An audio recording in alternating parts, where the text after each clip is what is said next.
Hey guys, in today's project we're going to be using the extra Z limit switch from Ender 3 V2. So after we assembled it, this little switch was left over, and what we're going to do is we're going to use this to make a filament runout sensor. And but I want to reduce the size of it as much as possible. I don't want this whole board and all of this. I think it's too big. So I'm gonna disassemble this. I'm gonna take the little board off. I'm gonna desolder the limit switch and create a bracket to hold it. I'm gonna attach the bracket using one of the wheels from the gantry. And I started off by creating a couple of test pieces. So this is one of the test pieces just to make sure that this would slide over. And then from here, we wound up with a piece that looks like this. So this slides over, it has a little ramp. And then the next part is going to be making the little piece that's going to hold the limit switch and also the housing for the filament to run through. So we'll finish designing this in OnCAD. I did record getting to this point, so I'll make sure to include that in the video. And as always, I'll include the STL files. That way, if you guys want to use this for your own setup, you can. If you're new to the channel, please consider subscribing. Turn on your notification bell. If you find value in this video, give it a thumbs up and leave some comments. I love reading the comments and helping you guys out, answering any questions that you have about 3D printing, vapor blasting, or any kind of DIY stuff. All right, guys, without further ado, let's get started. I'm just going to pull this thing apart here real quick. It's got a couple of little Phillips screws here. And of course, I got the wrong Phillips bit. A smaller one. So it looks like this little thing is screwed on, and then it's also soldered. So I'm going to set up my desoldering station, and let's get this thing removed.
All right, so what I plan to do is, so this thing is, the board was marked, right?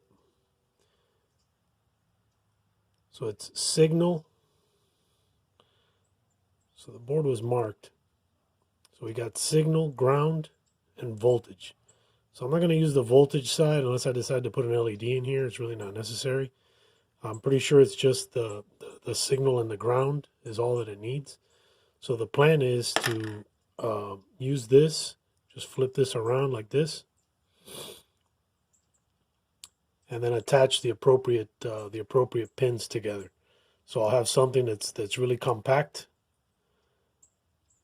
that I could then put inside of a little housing and even repurpose the original connection. So let me work on this part and create a little enclosure for this and figure out which of these pins I need.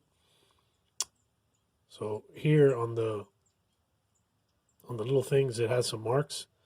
So this is the common, and you got normally open and then normally closed. So the way that this thing works is when you push this pin down, these two make contact. When the switch is up, this NC means normally closed. So this one's got the connection to this pole, and when it's pushed down, it separates these two connections and makes the two connections here. So, and I'll confirm that with an ohm meter, but I'm pretty sure that's how this thing works. You got the common, and you got the normally closed, normally open. So that means that when this switch is in this position, this pin over here has the connection to whatever's on this pin. Okay, so if we connect to the one in the middle and I squeeze the switch, it makes the connection. When I let it go, it releases it. Well, now what I need to figure out is how the filament sensor is set up. If it needs the ground connection from this side to trigger it, or if it's always has the ground connection and the ground connection needs to be separated when it's triggered. Anyway, I'll look at that real quick and figure out how that works. Okay, so here's where we are after several different versions of printing this thing. And that's the thing when you're trying to design your own part, either because you want to learn how to do it or an existing design just doesn't work 100% for you, is you're going to have to print several versions. Let me turn on the light and maybe you guys can see inside of this thing.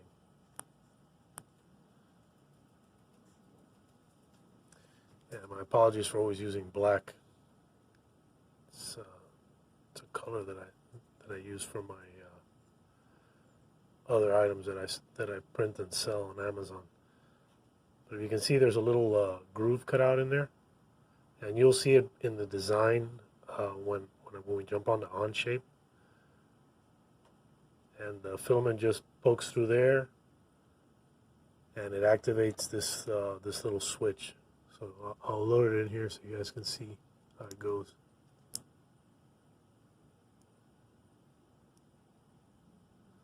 So essentially, it sits inside of this little.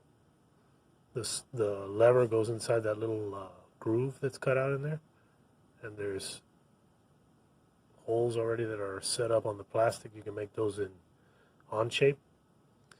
And let me get a piece of filament so you guys can see how it works. Here I got just a little scrap piece of filament.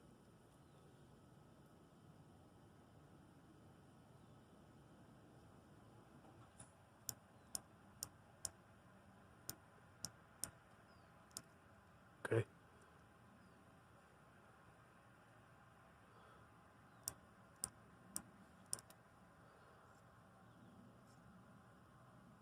So my goal is to make this in such a way that it can be printed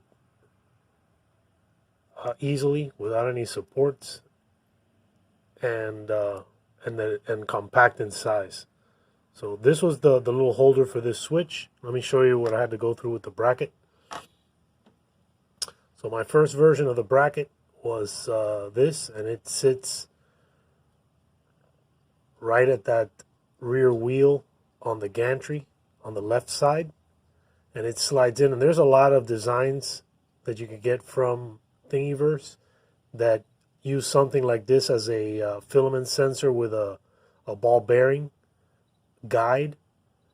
But the thing is, I'm not mounting my spool on top of the x-axis. So what I'm doing is I have my spool off to the left side. So let me show you the version that has the little holder on it. Okay, so this one was printed all in one go with no supports. The only little rough spot of the whole print really was this little gap here on this bridge. But the whole thing printed just like this, standing up just like this. And then there's also a little cover for it. Turn the light on so you guys can see here. Yeah, okay, the light's already on. There's also a little cover. And the little cover has a little groove that goes on here. And I had to hand sand this to get it to fit just right. But you can see there's even a little gap there, so you can stick a screwdriver or fingernail or something in there. So I'm going to go ahead and put this thing together.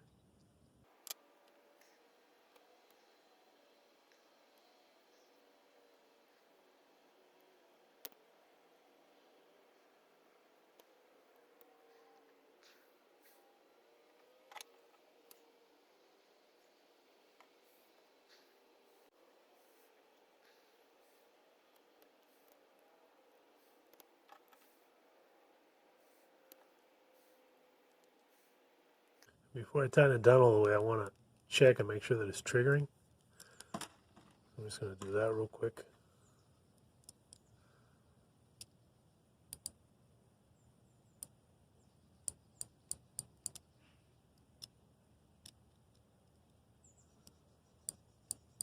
Yep.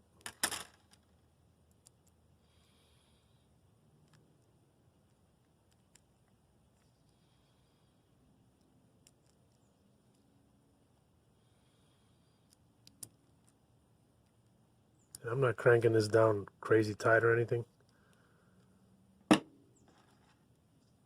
You can see the little lever in there.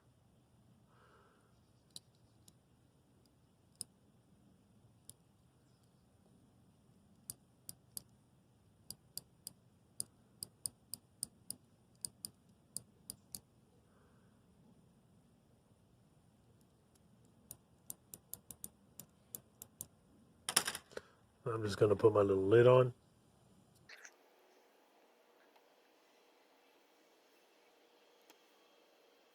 And there you go. So there's our little filament sensor, super compact. It's only got just the 2 wires for the trigger, and that's really all it needs. And then if we need to get back into this cover, we can just pry it right off. No problem. Alright guys, so here's what we got to do. We got to pull this middle pin out and move it to the outside. So what I'm going to do is I'm going to grab it here with these little needle nose. I'm going to pull the pin out. And what I'm going to do is I'm going to turn the pin, put it in sideways.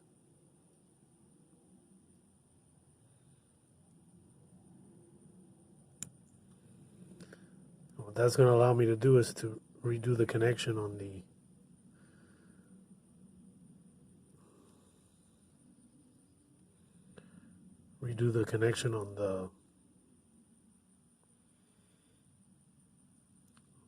on the switch. So what I'm going to do with the switch now is the switch is going to get connected like this. So it'll be this pin, this first pin, soldered to that pin, and then this pin on the end soldered to the one that's sideways. And that's how it's going to work. So I might do it something like this. Yeah, something like this will work great. Okay, so let me solder that up, and then I'll show you guys how it came out. Okay, so this is what we had to do. So there's no connection now on the middle pin. This outer pin is going to be the ground, and this pin over here is going to be the trigger when the switch is up. So right now with the switch up, this pin and this outer pin have a connection. When the switch is down, that connection is broken. So that's how this thing triggers. So the switch out, the ground that's on this side will pass over will make contact with the trigger wire on this side. When it's pushed down, these two are separated. All right, guys. So I'm going to go through this part real quick. We're just going to name the document, change the measurement units to millimeters, and first thing we're going to create is the anchor point. This is the rectangular piece that fits around the wheel and the bolt. Let's give it a quick size here. Now we're going to extrude it. And then we got to put a face cover on it. So we're going to grab one of these ends here, create a face cover. Next thing we need to do is create the openings for the bolts of that wheel. So I'm just defining here the position of where we're going to put this opening. And these are based off of measurements that you get from measuring the wheel on the printer.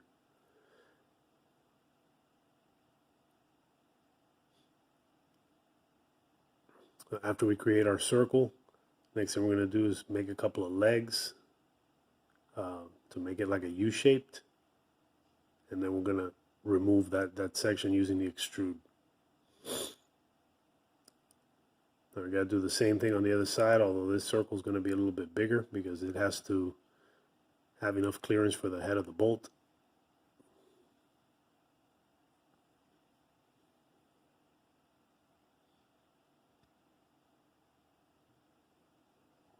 Same thing, use the extrude and then remove. Next thing we're going to do now is create the section where the filament runout sensor platform is going to attach to the base. We'll do this using a circle.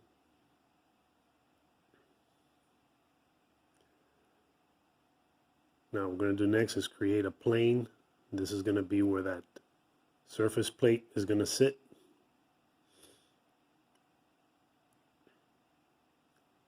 So what I want that to be centered with the base.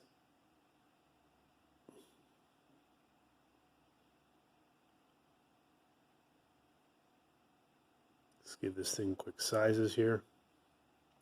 And then I'm going to use a command that I haven't used much. It's called loft. And this will create a connection between two different shapes or shapes of the same kind. And this is pretty neat because it gives you kind of an organic look. And the reason I'm making it this way is so they can print in one piece without any supports.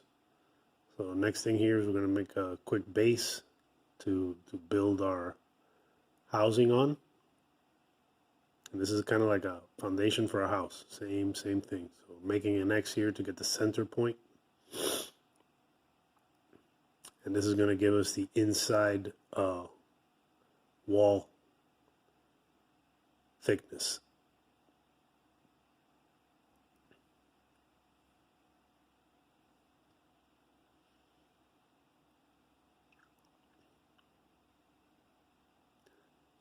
Next things we're going to draw here is the channel for the filament to run through.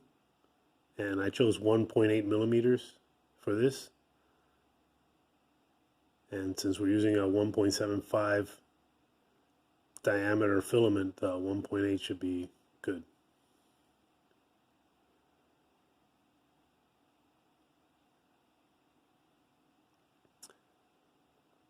Now on this part, I'm marking off where the little fastening holes need to go for the switch. And this was based off of all the trial and error from the original little test parts that I made. This is what I found works best. Now we're just going to extrude this outer wall along with the area that's going to house the filament.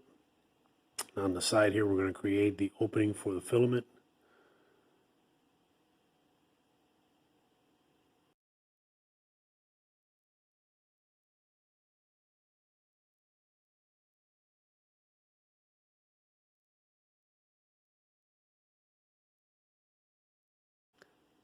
So on this next part here, we need to cut out the hole for the plug. And that's 10 millimeters by the height of this part here. So 10 by 9. And then same thing, we're just going to extrude and remove. And now we have our opening.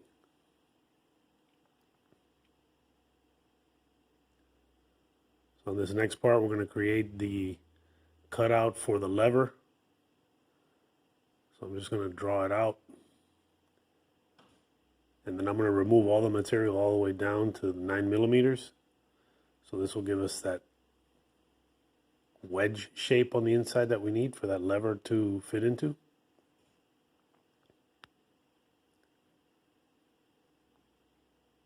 And then we're going to extrude from the top down 3.8 millimeters. And this is going to give us that little channel. So it can't be too loose because you don't want the filament to come out through the top or the bottom. It has to be snug. So that's the reason for this. All right, now we're going to extrude out those holes on the bottom. 3 millimeters is good for that. And then now we're just doing little touch-ups. We're giving the little chamfer or fillet to those holes. Now we're going to create our top lid along with the little ridge that's going to hold it to the base plate. So I found when you want to fit two lids together, a 0.2 millimeter gap is needed. So I'm just making this little rim that fits inside 0.2 millimeters shorter than its outside diameter or outside size.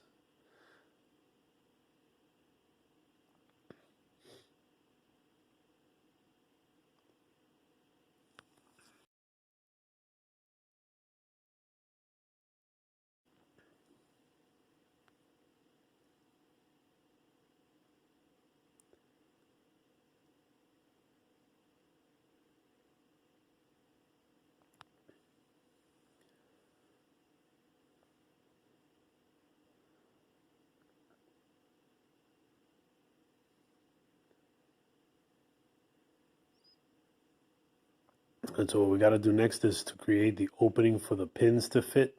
This switch and plug has these pins that are sticking up, so we want to allow clearance for that. We don't want any of these little plastic bits to get in the way of where they're at.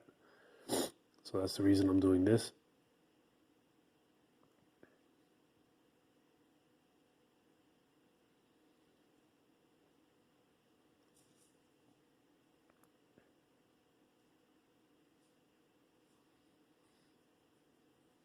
Now we're going to extrude the plastic rim down. So we're going to about 2 millimeters. So this is the little plastic rim that's going to hold the lid in place. And again, it's just going to be friction fit. Next part here that we need to draw is going to be the little cover that's going to cover the top of the plug. And again, we're going to leave that 0.2 millimeter gap. And it's about 3 millimeters deep. So now that we got these two components, next thing we got to do is draw a lid on top. And we're just going to do that by extruding the shapes that we already have. Just connect them all together. About 1 millimeter would be good. And now what I'm going to do is I'm going to combine all these different shapes into one element using the Boolean command. And then I'm also going to extrude by removing a little bit of material on the top to allow some extra space for those pins. About a 0.5 millimeter is good.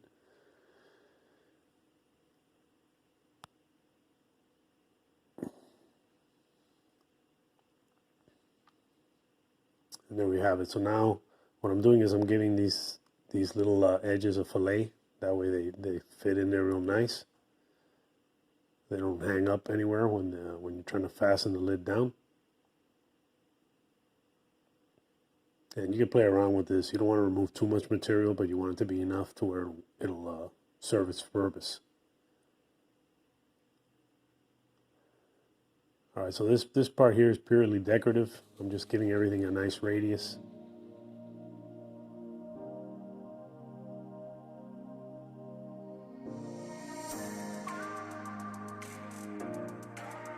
And I found that the less hard edges that you have, the easier the part will print. It'll print with less seams because it's not trying to make a seam on a rounded edge.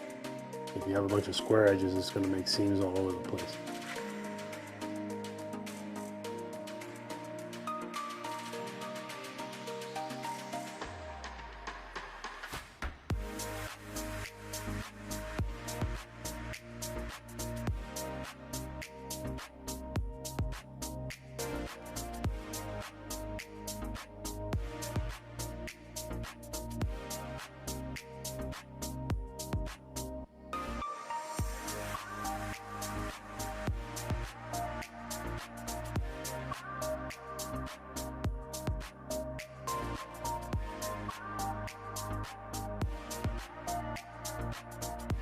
That's pretty much it. Now we're just going to give the STL file a name.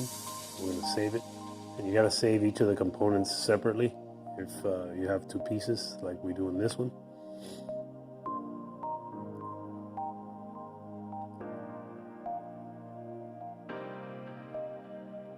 And when you load it into your slicing software, Cura at least, it shows you these red bits that are areas of potential problems. Like on this one here, I don't have the radius on the on those edges, so I decided to add it on there, and that's the reason this part looks a little different.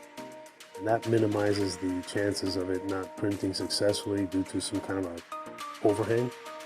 So I checked this one real quick, it looks good, and it printed without a hitch.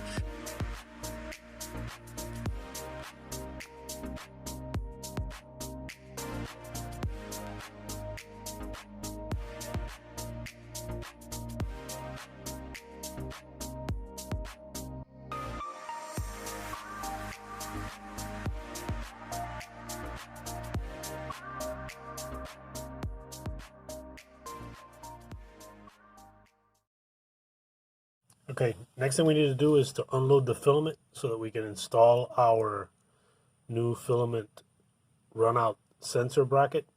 And the Jyers UI has a real easy way to do it. I'll show you how it is. So you're going to go to Prepare, and then you're going to scroll up to where it says Change Filament. And then what we want to do is we want to unload our filament. So I'm going to press Unload Filament. And then it's asking you to saying that the nozzle's cold. Do you want to preheat it? Yep, we want to preheat it. And then you want to select the type of filament that you have. So in this case, it's PETG. So I'm going to select PETG. Then I'm going to come up here. I'm going to click on Continue. And now it's going to heat up the hot end. And then it'll automatically start unloading the filament.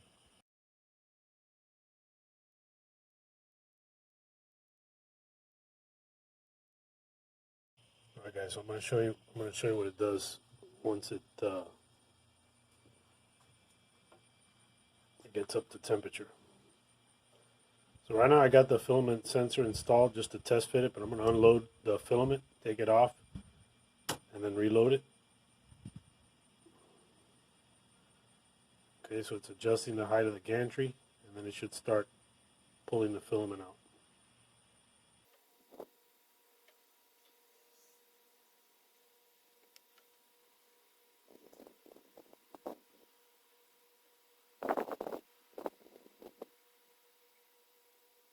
It backs out about, on the Ender 3V2, if you kept the stock Bowden tube length, it backs out about 438 millimeters.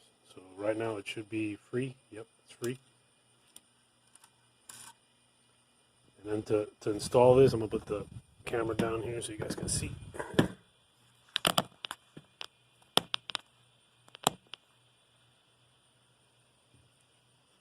So to remove this, all you're doing is it's a pressure fit.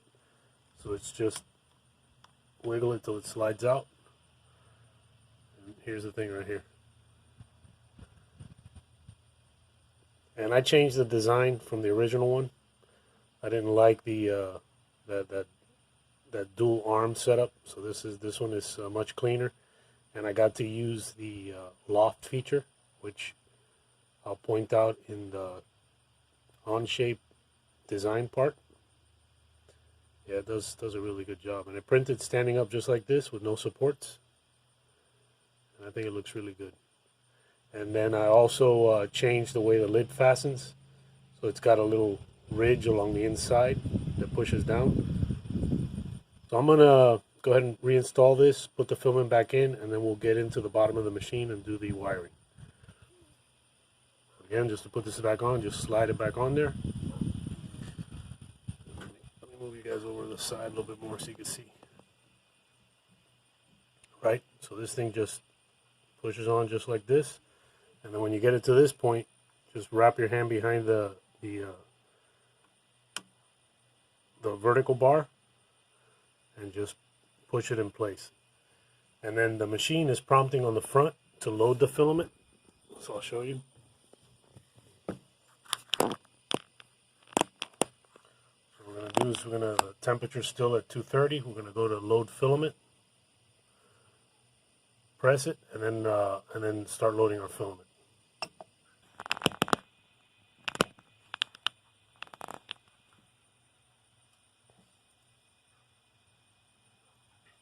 So all I do is just poke it through the sensor and into the extruder.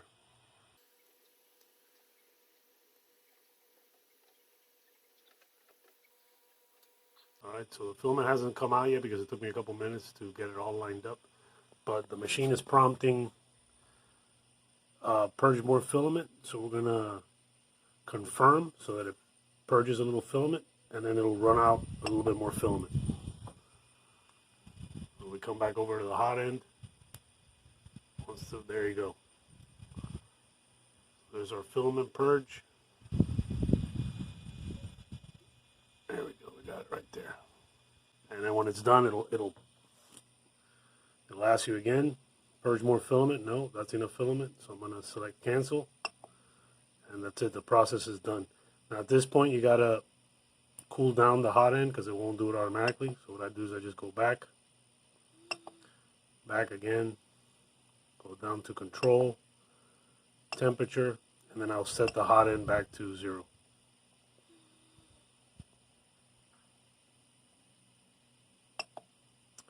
And that's it. So once it cools down, we'll go ahead and unplug the machine, open it up, and make the connections for the filament runout sensor. And next thing we need to do is to remove these screws that are on the bottom here holding the motherboard cover. So I got 1, 2, and there's a third one up there, and then there's one on the other side. So there's this one screw over here that has to come out.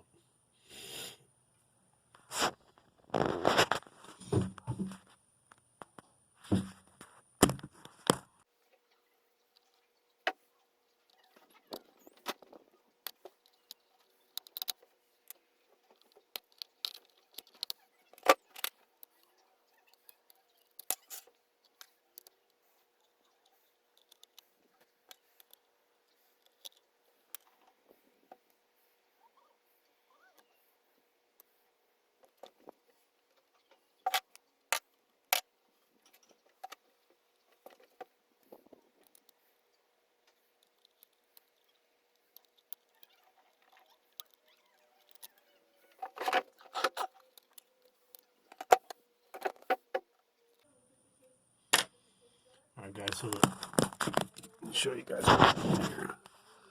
So the filament runout sensor is that plug right there. That one that's with the three pins right underneath this dual pin plug. So that's the plug that we want. And I'll go ahead and throw up on the screen the wiring that we're going to need for that. So let me cut over to that slide and I'll show you guys what we're doing. When you're looking at the motherboard, that bottom plug that is vacant, that's underneath the motherboard case fan, that's the plug that we're going to be using. So you got really all you need to trigger this is 2 of the 3 wires.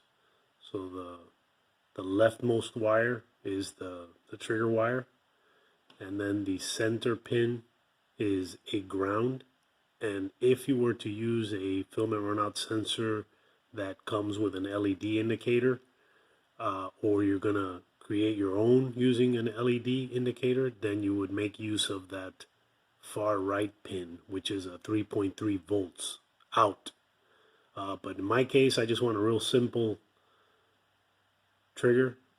So I'm not going to use the indicator because the screen will prompt. I mean, it'll tell you, it'll beep, it'll make all kinds of racket to tell you that you ran out of filament. I don't need a visual indicator on my sensor. But you know, if that's what you want, then you can go ahead and make use of it. For simplicity purposes, I'm not going to use it. But anyhow, that's all we're going to be doing, and we're going to be routing the cables just like this. And this is how it's going to work. The take note also of the filament direction and how the switch needs to be positioned so it's soldered properly. And if you follow this guide and this schematic, it'll work out perfectly for you. The way the motherboard is set up is it will trigger when the switch is in its lifted position, which is what it shows in this little schematic here. So when that switch is up or not with any filament in it, those two, the sensor wire will receive its ground signal, which will prompt the motherboard to stop the printing process. So long as that switch is held down and those two wires are separated, the machine will think everything is normal and the filament is loaded in there correctly and everything else, and it will just try to print without stopping. All right, guys, let's get back to hooking this up. Okay, so there it is, mounted back in its little housing, and all I gotta do now is put the little cover back on, and move this middle pin. Move this middle pin out to the outside. To enable the filament runout sensor using the Jyers UI, what you need to do is navigate over to Control and then scroll down to where it says Advanced, and then keep scrolling down till you see Filament Sensor. You can see it right here. So filament sensor, it's currently off. So I'm going to enable it. And then if you notice, there's a runout distance right underneath it that's set to 0. I'm going to set mine to about 15 millimeters. And what this is the amount that the printer will continue to print after the filament sensor was triggered. So what I found is if the filament sensor is, if you leave this on 0 and the filament sensor triggers, it will stop printing exactly at that point. So if the filament is inside of the filament sensor, the machine is going to want to remove the remaining filament that is inside the Bowden tube, and it does that automatically without prompting. And it could cause a problem because your filament is still inside of the filament sensor. So once it's triggered, the filament tip might be touching the end of the little lever that triggers the printer. So by setting it at 15 millimeters, it's going to make sure that that filament is all the way out of the filament sensor before it starts to back it out. So anyway, this is just something that I noticed when I was testing this. So I'm going to set mine to 15 millimeters. So there you go. And then another thing that you want to do is you want to make sure that you save this. If you enable power loss recovery, that's another thing that I have enabled. If it loses power, when it power is restored, it will resume printing. So I want to try to make sure that I have successful prints, so I'm going to enable both of these. Now I'm going to go back because the next part is important. Now you want to scroll down to where it says Store Settings and store these settings. That way when you power down your printer and you turn it back on again, the filament runout sensor settings will still be there. If you don't do this step and you power down your printer and turn it back on, the filament sensor runout feature will still be in the state that it was prior to you setting it. So I'm going to store settings. It's confirmed, settings stored, and that's it. All right, so I'll start up a print and we'll test it to see how it works. Okay, so I got a print going. And what I'm going to do is I'm going to cut the filament so that we can test the filament runout sensor. So I'm just going to cut it right here.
and stop printing.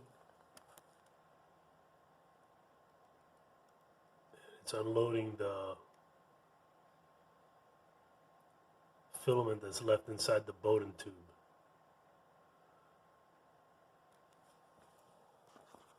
So it's saying filament runout.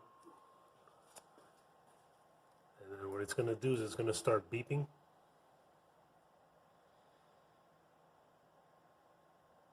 And then when it starts beeping, it's prompting you to load the new filament.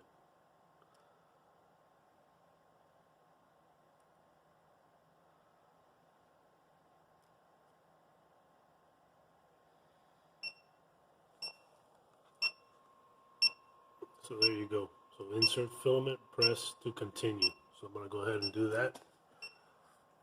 Put you guys back on the tripod here. And if you guys are using the Micro Swiss all metal hot end, it's important that the end of this filament is shaped like a cone.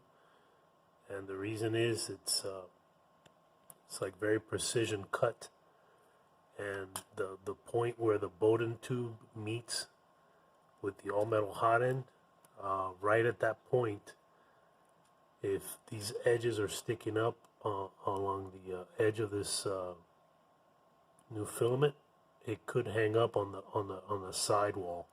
And if that happens, it'll cause a jam. It won't go in. So all I'm going to do here is just take my time to prepare this tip. I'm going to straighten out the filament end as much as I can here, and then I'm going to go ahead and put it back inside through the filament sensor and into the extruder.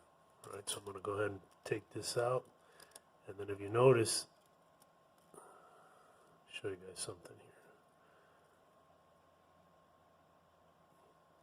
It's important that you guys get all of this out along with the filament. So if the filament runout sensor triggers and it backs out the filament, and all you have is just this little end here without all this little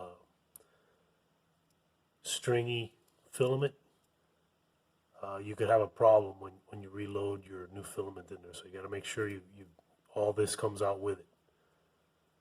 Okay. So let's go ahead and fish this through the filament sensor and then get it started. So I'm just going to put it in here. It should click. There it goes.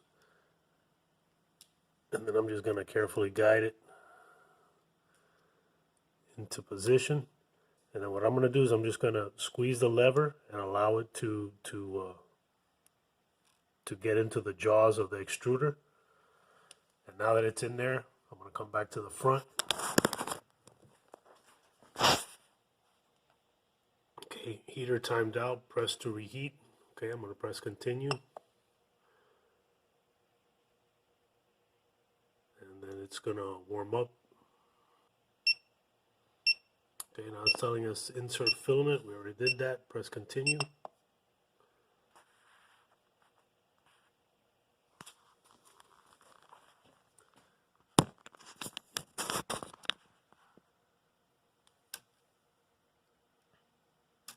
Now it's pulling the filament back in.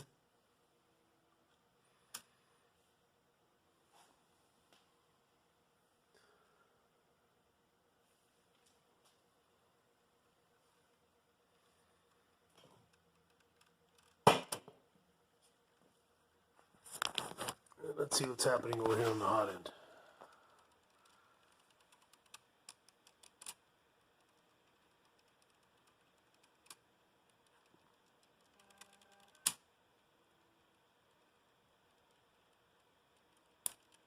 And there we go. So now we got extrusion there. I'm going to go ahead and get all this out of here.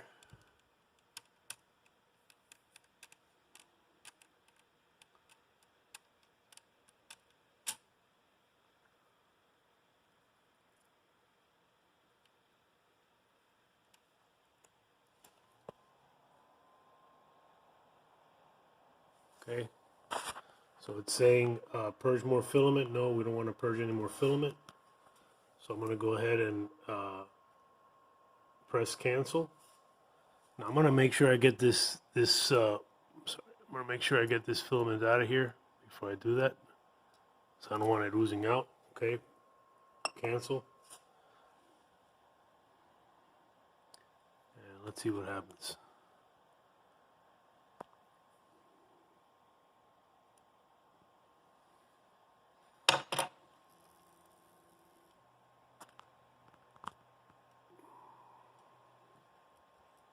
And there you go, guys. So it picked up right where it left off perfectly.